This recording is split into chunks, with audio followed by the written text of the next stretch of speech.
Final Fantasy 15 finally came out. We've been talking about it since the very, very beginning of this podcast. The very first thing that we ever did on this podcast channel was that Let's Play of Doom, which we're going to be talking about Doom later in this episode as well. But we were talking a lot about Final Fantasy 15 during that live stream. Right, and Final Fantasy 15 is largely responsible for why I bought a PlayStation 4 when I did, which was about 2 years ago. The game was actually announced about 10 years ago. The original title was going to be Final Fantasy versus 13. Yeah. And then over the course of its development, they decided to make it its own standalone numbered Final Fantasy title.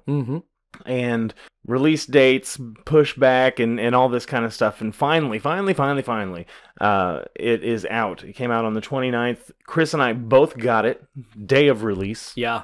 So, Chris, what do you think about Final Fantasy 15? I have been enjoying the ever-loving Christ out of it.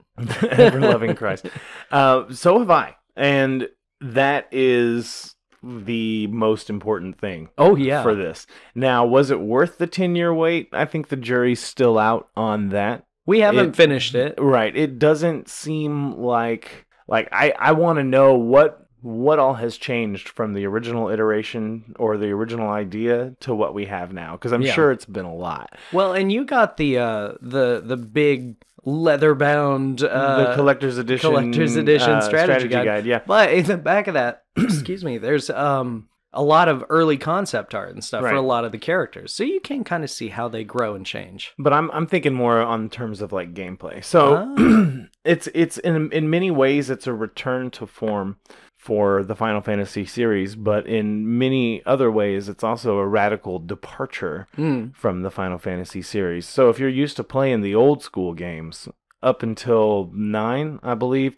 you have that open world again, whereas once we got to like 10, 11, and 12, 13, well, not 11. It was because that was an MMO. Once you got to the other single-player numbered Final Fantasies, it became a lot more linear, which was one of the biggest complaints amongst fans of Final Fantasy, even though I'm a fan of like 13. I loved 13. I played through that and 13-2 and Lightning Returns. See, and I never played Lightning Returns. Right. So those were never that big of a deal for me.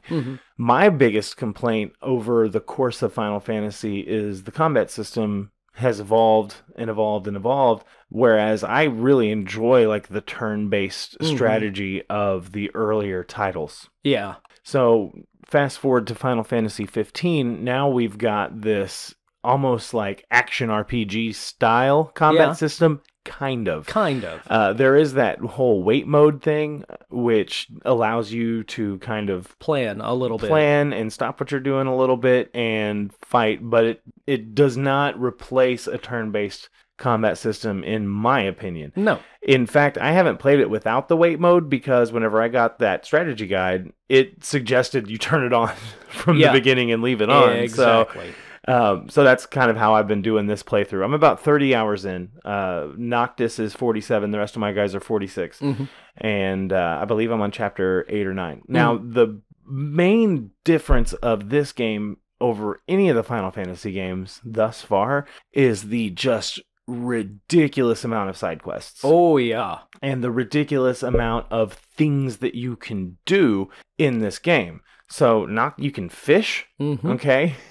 You can take pictures, and each of your guys has a skill, and one of them's like he does cooking, that's Ignis, and then Gladiolus is like the survivor guy, which he seems to be leveling up as far as his skills the slowest, even though I'm running and walking everywhere.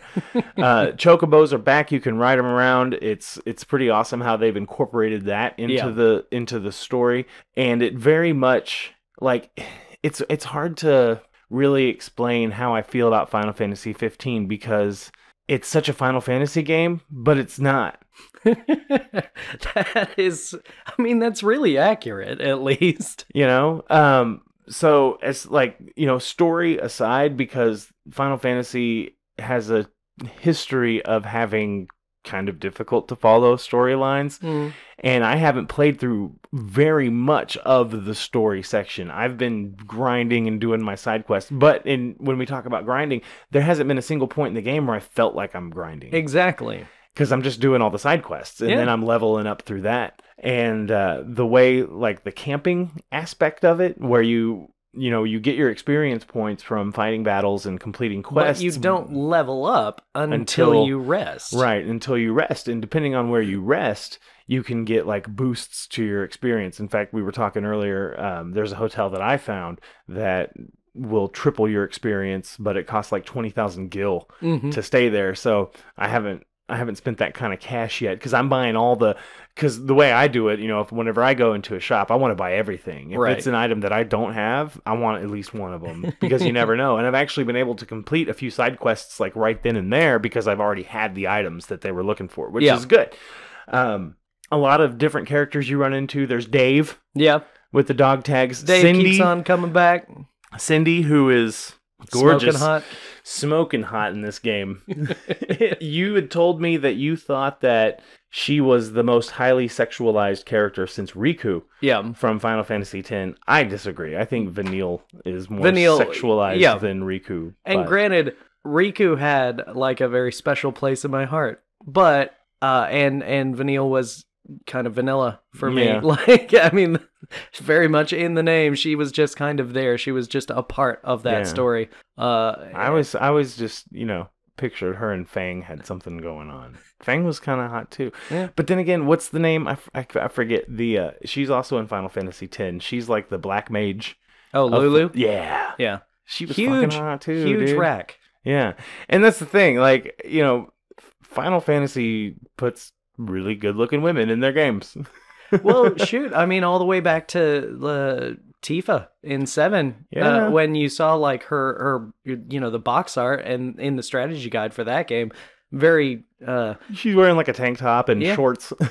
Which, I mean, her model is in the game, too, but it was so blocky that it was almost impossible to tell anything. Like Tomb Raider style. But I've had so much fun playing this game. Now, some of my gripes on the game would be the car.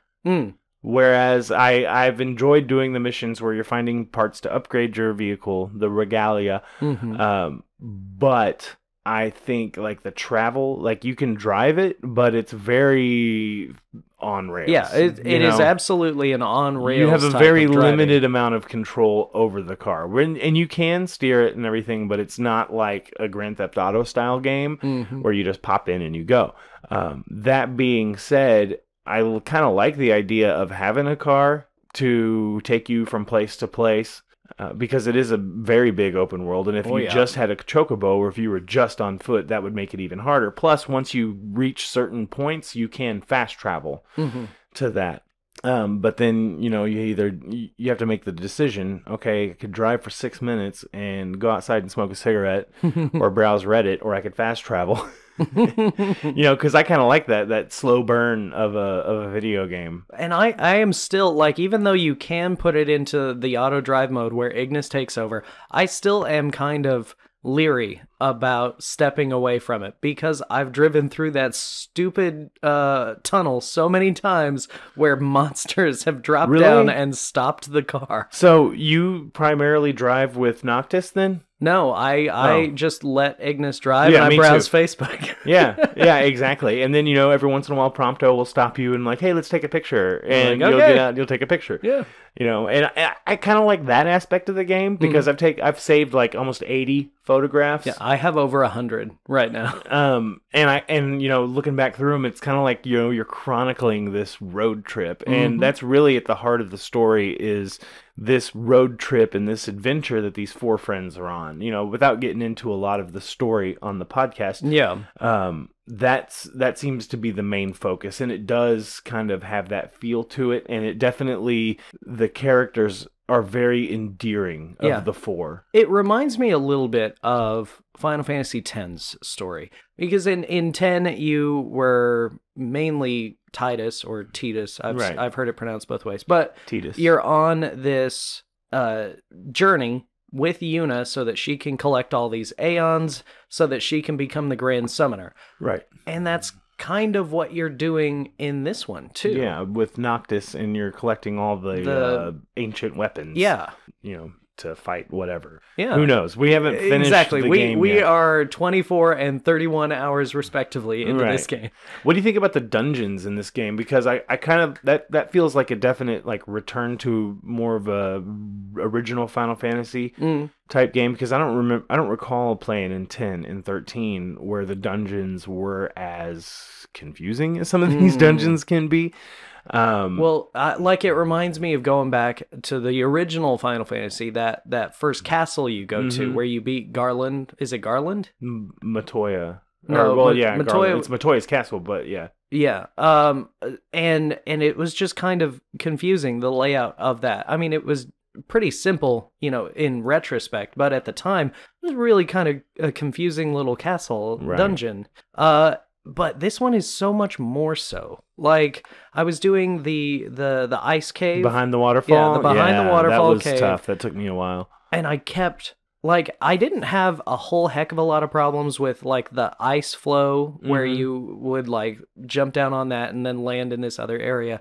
I kind of navigated that fairly well. My problem came when enemies would spawn up on the area above that after I had gotten up and, you know, shimmied around that cliffside, and then enemies would spawn and knock me back down into the lower area. I was so frustrated with that. Right. Yeah. And there's some combat mechanics that kind of help you with that, like with the warp strike. Yeah, warp strikes can help you get back up there. My problem was like an arachne spawned and then got stuck halfway down. So like it got stuck between a wall and like an ice sheet on the other side, and like I couldn't warp strike up to it and like knock it down, but I also couldn't warp strike up above it. Well, I had a little glitch when I was fighting, I believe her name is Ariana, when you're getting the regalia back.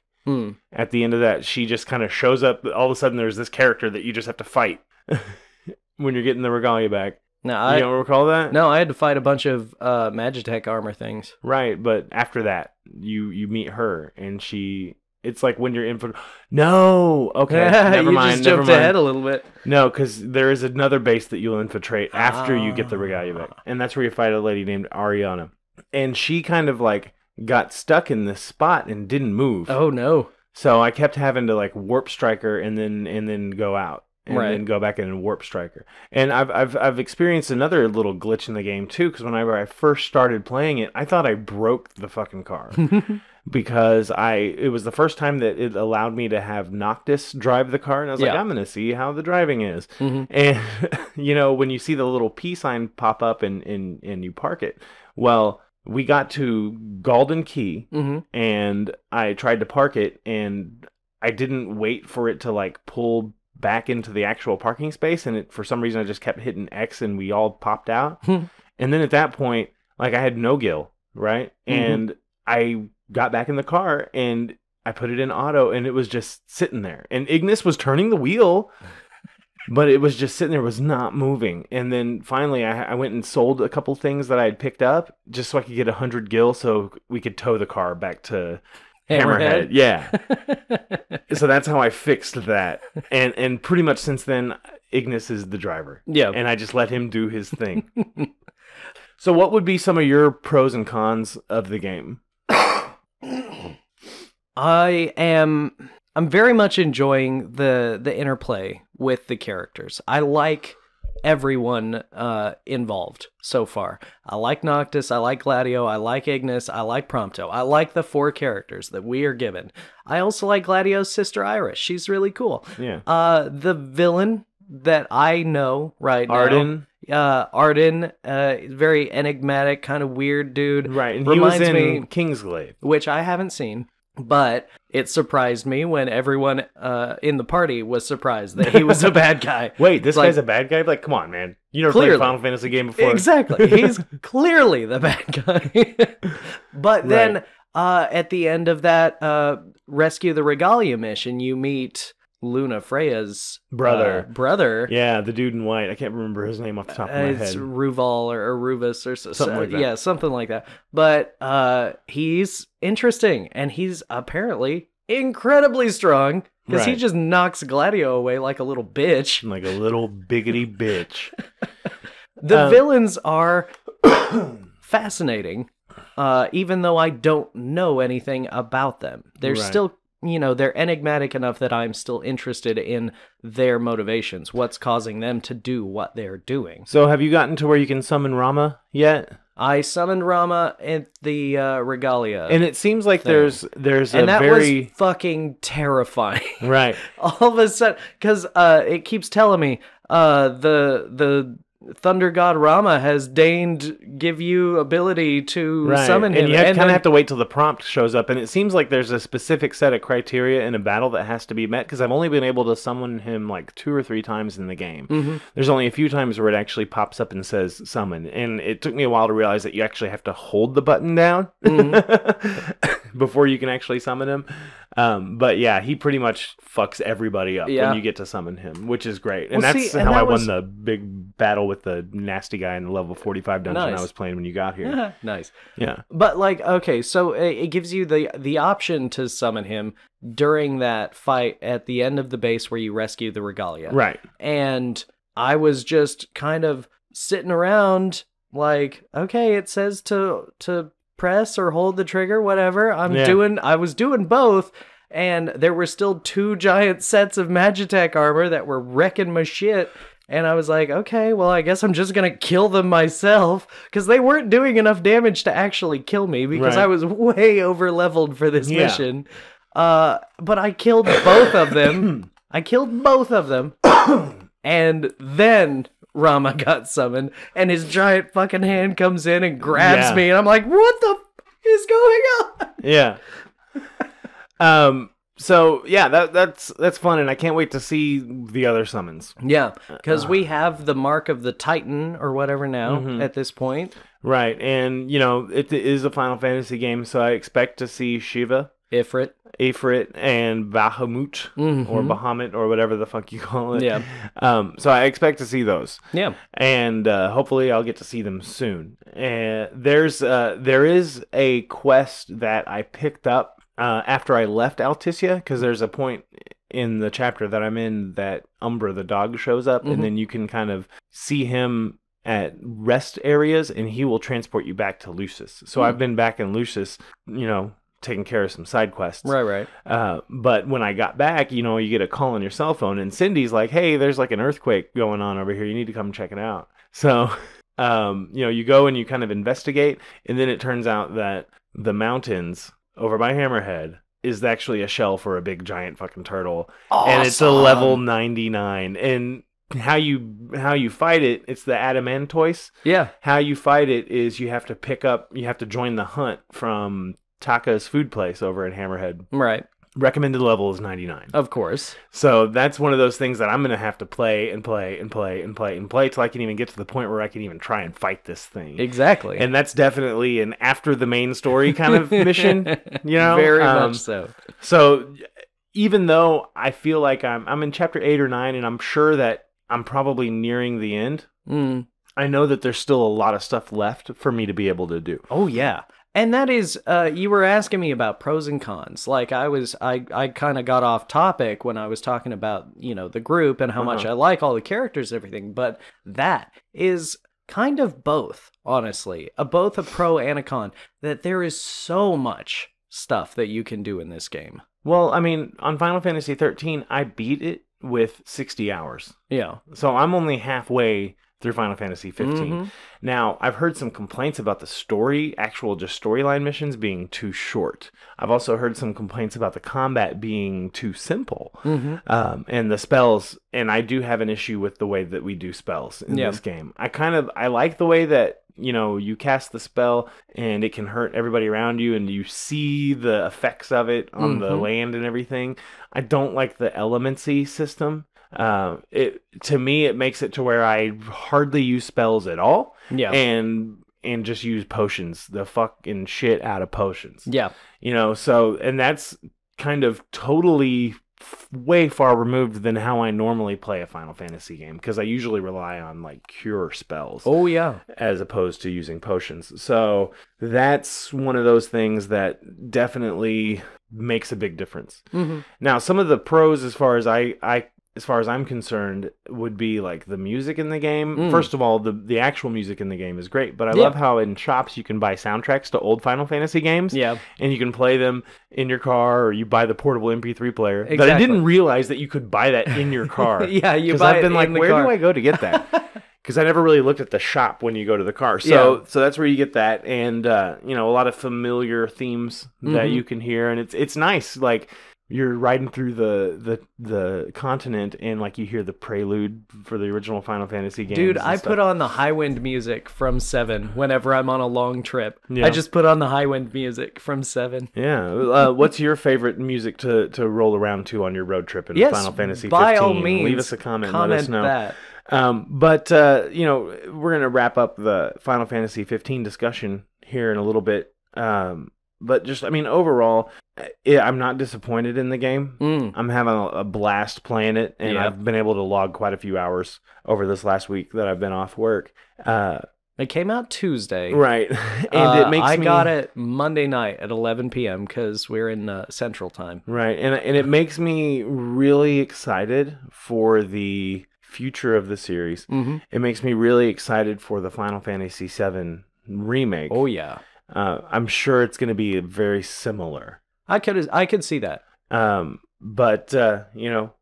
what do we have to look forward to now? Final Fantasy 15 2? Because they do that shit. Yeah. I haven't heard anything about DLC for this game yet. Have you? No. I know that there's some... I know that there was a season pass that you could buy with it, so they are going to have some DLC. Yeah, and probably some additional quest lines and armor and stuff like that. We'll see. That's not... Like, DLC isn't really a big thing in Final Fantasy, though. No, it never has been, yeah. Because if they're going to make any more narratives, they make them their own game. Right. But I wouldn't be surprised, depending on the success of this game, if we get a sequel to this game. Because, they do that. They did it with 10, they did it with 13. So I would assume that may be the route that they're going to go with this, and I'd like to see how that plays out and who you get to play in that game. But, like I said earlier, it really just kind of energizes me for the future of the series. And I think it's kind of breathed new life into the series because, despite a lot of the negative comments of the game, the response has been overwhelmingly positive. Oh, yeah. From what I've been seeing. So, it kind of reminds me of just the original story behind the Final Fantasy series in the first place. Right. It was going to be the last game that Squaresoft ever made. So they called it Final Fantasy. Right. And it was immensely popular. It changed the game and spawned this seemingly unending series of sequels and new games that aren't necessarily sequels, but and it's weird if you're not familiar with the way the series works, if you're like talking to somebody about it, because I was talking to someone at work about it earlier this week, and I was like, yeah, Final Fantasy 15 comes out, I'm gonna go buy it today or whatever. And he's like, there's 15 of them? I was like, well, there's a lot more than 15. Yeah, there are. I was like, those are just the numbered main games, because some of those numbered main games have their own sequels, and some of them have multiple sequels across multiple platforms even. And then there's like the tactics games and stuff like that. There's a lot of stuff that exists within the realm of Crisis Core and Dissidia and... Dude, I played Crisis Core. I thought that was pretty good, actually. All that shit. There's tons of it. So, but overall, what my point was that this game, it's a return to form, but it's also a departure from that classic form. Yeah. And I feel like they've done a pretty great job with it. I think this is gonna probably revitalize fan interest in Final Fantasy games. Right. And, well, yeah. And I think there's always going to be some fan interest in that series. Oh, yeah. No, I've never lost it. Anytime soon. I've never lost it.